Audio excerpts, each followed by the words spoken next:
one of the players. He will be receiving a certificate of appreciation.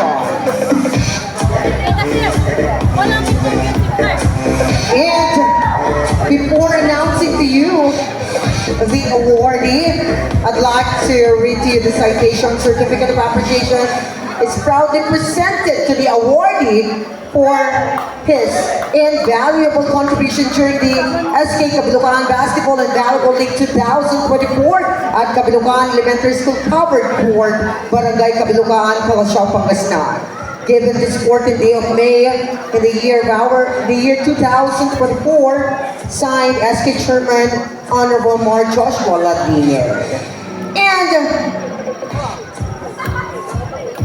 certificate of appreciation is hereby awarded to Mr. Rene Aquino.